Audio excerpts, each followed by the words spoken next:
حضرت ثوبان د رسول الله صلی الله علیه وسلم نه روایت کوي چې پیغمبر علیه الصلاة والسلام وفرمیل نږدې ده چې په تاسو باندې به داسې وخت راشي یا د اسلام دښمنان او د انسانیت دښمنان په تاسو باندې به داسې راټول شي د ستاسې د ختمولو اراده به وکړي لکه څنګه چې یو کس یا یوه ټولۍ بلې ټولیو ته د خوراک دعوت ورکوي. نو د رسول الله صلی الله علیه وسلم نه چا پوښتنه وکړه چې یا رسول الله په دې ورځې کې به موږ ډېر کم یو چې دښمن به داسې په موږ باندې حمله کوي او موږ به ختموي. پیغمبر علیه الصلاة والسلام وفرمیل چې نه په هغه ورځ کې به تاسې ډېر زیات وئ خو تاسې به هغه خشاک یا خزلې چې په سیلاب کې روانې وړي تاسې نه به الله هغسې شی جوړ کړی تاسې به د خزلو او د خشاکو په شانې چې د اوبو په سر باندې روان وي او الله رب العزت به د دښمنانو د زړونو نه د ستاسې ویره او محبت ویستلی وي هیڅ ویره به د هغو په زړونو کې نه وي او ستاسې په زړونو کې به الله رب العزت وهن واچوي. صحابه و کرامو د رسول الله صلی الله علیه وسلم نه پوښتنه وکړه یا رسول الله وهن څه ته وایي؟ رسول صلی الله علیه وسلم وفرمیل چې وهن دنیا سره مینه او د مرګ نه کرکه. واقعا قدرمنو اوریدونکو نن ورځ موږ او تاسې وینو چې د اسلام او د انسانیت دښمنان په هره ټولنه کې د مسلمانانو د ختمولو او د هلاکولو لپاره داسې سره راټول شوي دي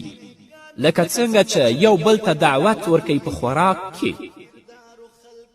او مسلمانان ډېر زیات دي خو د دوی په زړونو کې د دنیا محبت پروت دی د اولاد محبت پروت دی او د مرګ نه کرکه لري. دوی نشي کولی چې د خپل دښمن مقابله وکړي او د هغو د بربریت او د هغو د ظلم او د غصب لاسونه د خپل ځان نه لرې کړي بلکې د هغو لاسونه به تل لپاره د دې و په وینو باندې سره وي ځکه د دوی په زړونو کې د دنیا محبت پروت دی او د مرګ نه سخته ویره لري. نو قدرمنو اوریدونکو دنیا سره مینه د دنیا مال او د دنیا عشرت یا عیش داسې یو شی دی چې واقعا د مسلمان د ایمان د زوال سبب ګرځي او الله رب العزت څخه به سخت مسئول وي. هغه کسان چې الله رب العزت هغو ته دنیا ورکړي کله چې په خیر کارونو کې د هغو نه څه غوښتنه وشي نو هغه به خپل جیبونه لټوي چیرته چې یو معمولي روپۍ پیدا کړي هغه به په خیر کار کې واچوي او چیرته چې د فساد او د فحشا او د منکراتو کار وي هلته به په زرګونو او په لکونو روپۍ بیا مصرفوي. تاسې نن ورځ راشئ وینئ دغه هوټلونه یا دغه سالونونه چې د ودو دپاره آماده شوي دي په لکونو روپۍ پکې خرج کیږي ښځې او نر ګډ وډ پکې ګرځي فساد منکر او فحشا ټول په دې کې رایج. نو د دې دا د دنیا مال او د مرګ نه کرکه یا د مرګ نه غفلت د دوی د ایمان